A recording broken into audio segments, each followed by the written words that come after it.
मिला, लोग सही कहते हैं। राजा ने उस व्यक्ति को बुलाया और फांसी की सजा दे दी। जैसे ही फांसी की सजा दी वैसे वो हंसने लगा। राजा ने पूछा, तुम्हें फांसी की सजा मिली है और तुम हंस रहे हो?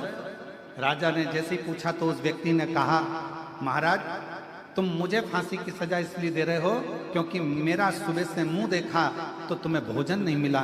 तुम कहते हो कि मैं खोड़ला हूं, पर सत्य मायने में तो राजा तेरे से बड़ा कोई खोड़ला नहीं होगा कि तेरा सुबह से मुंह देखा तो मुझे आज फांसी की सजा मिल रही है। मुझे आज फांसी की सजा मिल रही है। ये तेरे ऊपर निर्भर करता है, हमारी बुद्धि पर निर्भर करता है, हम किसको क्या कह रहे हैं, हम किसमें क्या देख रहे हैं। विमूषा शिव जी का भक्त था, पर बच्चे उसके पास नहीं जाते, स्त्रियां उसका मुंह नहीं देखती, गांव के लोग उसको नहीं देखते। जिस मार्ग से विमूषा निकल कर जाता उस मार्ग को लोग खाली कर देते, फिर भी विमूषा आनंद में रहते। हम तो बाबा के भरोसे चलते हैं, हम तो बाबा के भरोसे चलते हैं। ये दुनिया वाले जलते हैं, ये दुनिया वाले जलते हैं, डमरू वाले चलते हैं, काशी वाले के भरोसे चलते हैं, ओ गढ़दानी के भरोसे चलते हैं। विमूषा जिस मार्ग से निकलता लोग रास्ता छोड़ देते, मुख नहीं देखते, गांव के लोग बड़ा आश्चर्य करते, विमूषा की ओर कोई जाता नहीं। अब जरा विचार करना, इतना गंदा रहने वाला, इतना गंदा दिखने वाला विमूषा शिव जी के मंदिर में सेवा करता, आनंद में उसका शरीर कई जगह से आड़ा टेढ़ा था, फिर भी शंकर की आराधना करता। और एक दिन ऐसा आया कि मेरे देव अधिदेव महादेव प्रसन्न होकर उसके सामने खड़े हो गए। खड़े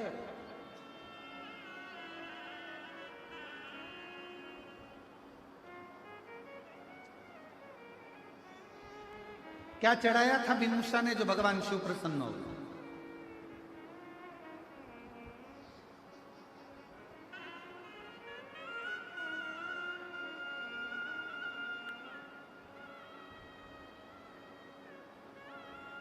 अरहर की पत्तियां। क्या चढ़ाया था? जम के बोलो जरा। अरहर की पत्तियां।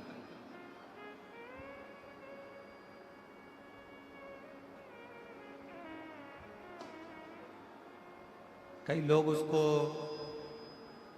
तुअर कहते हैं, कोई अरहर कहते हैं, कोई कुछ कहते हैं, उसकी पत्तियां।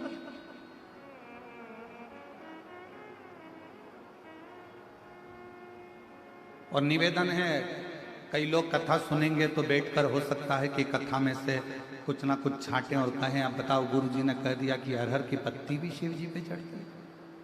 तो हमारा निवेदन है, पहले एक बार शिव महापुराण को जरूर पढ़ना।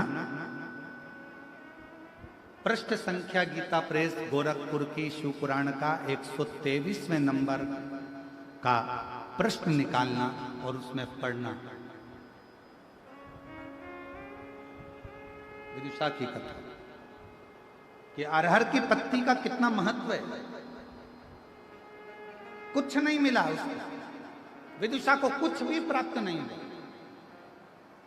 अरहर की पत्तियों को तोड़कर भगवान शंकर का श्रृंगार कर रहा है, शिव का श्रृंगार। और कितना भोला है मेरा शंकर।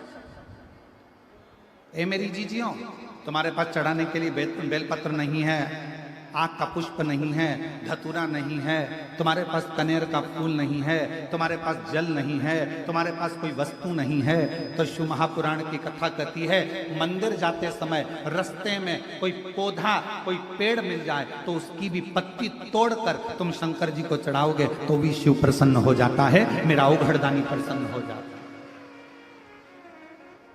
मेरे शंकर भगवान को प्रसन्न करना बहुत सरल है। भगवान शंकर को प्रसन्न करने के लिए कोई कह रहा है धतूरा जरूर होना चाहिए, ये फूल जरूर होना चाहिए, बेलपत्र जरूर होना चाहिए। और कई लोग सवेरे सवेरे प्रदोष के आप गूगल सर्च करोगे तो ऊपर लिखा हुआ जाता है ये मत चढ़ा देना, शंकर जी रुष्ट हो जाएंगे। शिव महापुराण की कथा तो ये तो जान दो वो खुद ही चढ़ गया।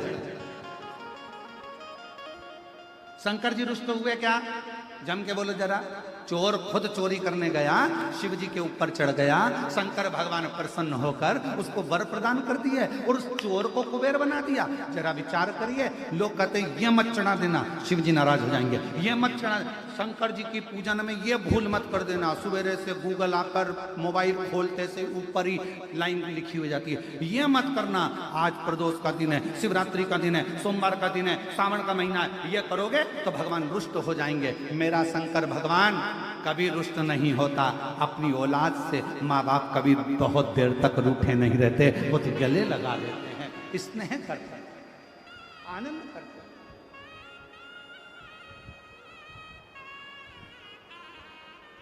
ये दुनिया के लोगों ने तुम्हें डराने के लिए बहुत कुछ कर रखा है, ऐसा करोगे तो ऐसा हो जाएगा, ये मत करना, वो मत करना, शंकर जी की पूजन मत करना तो शिव जी पे चढ़ा जल मत, जी पे बेलपत्र मत चढ़ाना तो ये मत खाना, तो ऐसा मत खाना तो वैसा। ये केवल भ्रम उत्पन्न करा, केवल।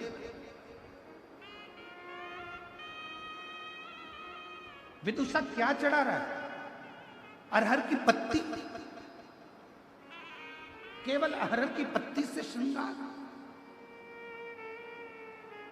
और श्रावण के महीने में आज पवित्र शिव महापुराण की कथा जो बोलबम समिति करा रही है, कथा के अध्यक्ष श्री दया सिंह जी प्रदेश अध्यक्ष इस कथा को जो लाभान्वित करा रहे हैं, इस पवित्र कथा में एक बात कहना चाहेंगे और बड़े सावधानी से सुनिएगा कि आपके पास में शिव जी को चढ़ाने के लिए यदि कुछ भी नहीं है, किसी भी पेड़ की पत्तियां, अब देखो यहाँ पर जो ये दया सिंह जी ने जो ये स्टेज बनाया, इसमें ये पेड़ लगा दिए उन्होंने। दया सिंह जी आपको साधुवाद है जो आपने प्रकृति की सौंदर्यता को जनमानस को प्रसिद्ध किया। ये जनमानस को प्रेरणा है। जब स्टेज पे पेड़ लग सकता है तो आप भी अपने अपने नगर में पेड़ जरूर लगा, वृक्षारोपण जरूर करिए, ये प्रेरणा दी जा रही है। साधु था आपको बहुत बहुत धन्यवाद। किसी वृक्ष की पत्ती को तोड़ा, शिव जी को समर्पित। अब मंदिर में आपने पत्ती को चढ़ाया, लोग आपसे कहेंगे क्यों हर कैसे वृक्ष की पत्ती चढ़ा दी, तुमने बेलपत्र नहीं चढ़ाया, तुमने ये नहीं चढ़ाया। तो उसको कह देना मेरा पिता है शिव, वो काल अधिपति महाकाल मेरा जगत का पिता है, मेरा पिता है मेरा शंकर, और मेरे शंकर को रिझाने के लिए बहुत दिखावे की नहीं, मेरे काल अधिपति महाकाल को रिझाने के लिए किसी दिखावे की नहीं, मेरे काल अधिपति महाकाल को रिझाने के लिए तो केवल मीठी वाणी से पुकार लो, मेरा महाकाल राजा प्रसन्न होकर वर दे जाकर वर प्रदान। विदुषा के पास में क्या था? केवल अरहर की पत्ती।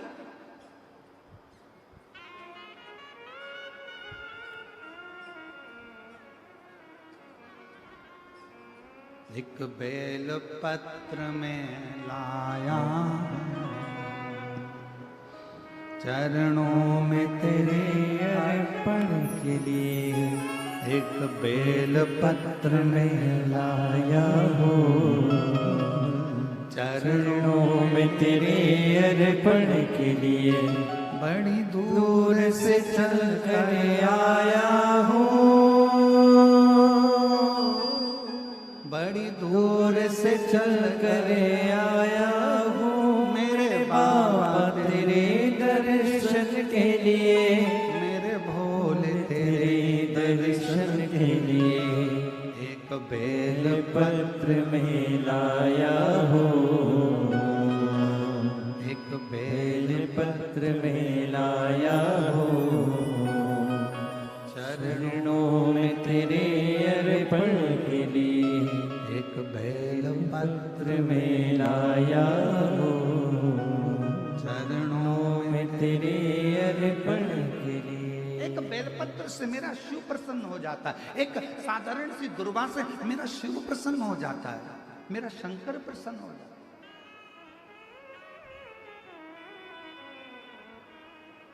और कितना, एक बहन ने पत्र में लिखा है,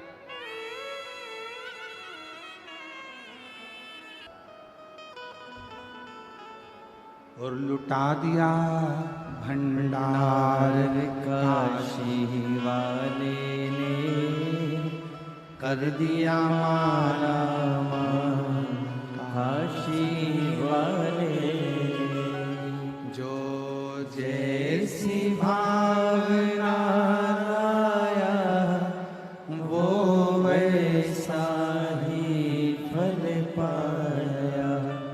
जो जैसी भावना लाया वो वैसा ही फल पाया। नहीं खाली उसे लौटाया वो मन ही मन हर्षाया। और कर दिया माला माल काशी वाले ने, लुटा दिया भंडार काशी वाले ने, लुटा दिया भंडार काशी वाले ने, कर दिया माला काशी वाले ने। जो जिस कामना से आया, झोली पसार कर जिसने उसको नमन कर कर प्रणाम कर कर अपने दिल की बात उस देव अधिदेव महादेव से कह दी, उसने झोली भर।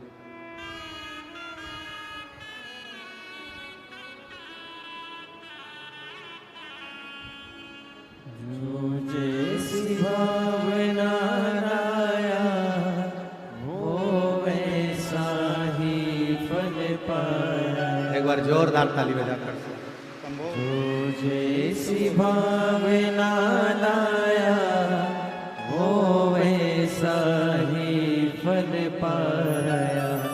नहीं खाली उसे लौटाया वो मन ही मन हर्षाया। कर दिया फिर खुशहाल काशी वाले ने, लुटा दिया भंडार काशी वाले ने, लुटा दिया भंडार काशी वाले ने, कर दिया माला माल काशी वाले ने। एक का नाम शिव, दूसरे का नाम शंभु। एक बार जोरदार ताली बजाइए बाबा की। शिव तत्व लोग कहते हैं सीहोर की कावड़ इतनी प्रसिद्ध क्यों है? जेंट्स पुरुष लड़के कावड़ लेकर जाते हैं और सीहोर की कावड़ महिलाएं लेकर जाती हैं, क्यों?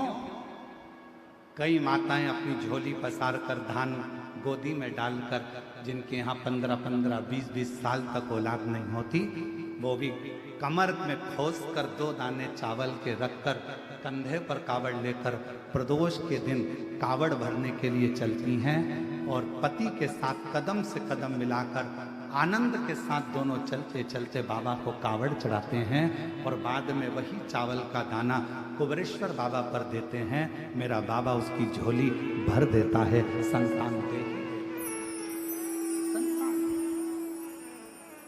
इतना महत्व कुबरेश्वर बाबा की कावड़ का है, इतना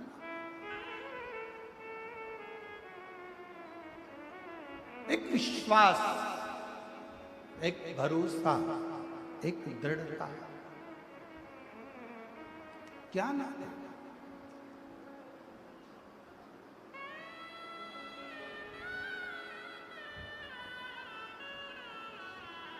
आप उससे संबंध। विदुषा, विदुषा के पास चढ़ाने के लिए कुछ भी नहीं, शरीर अड़भंगा,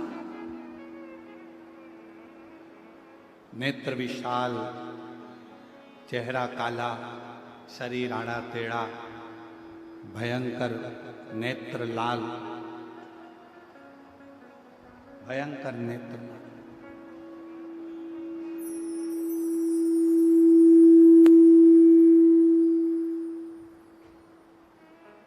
उसके पास देने के लिए कुछ नहीं, बस अरहर की पत्ती को तोड़ कर लिया और अरहर की पत्ती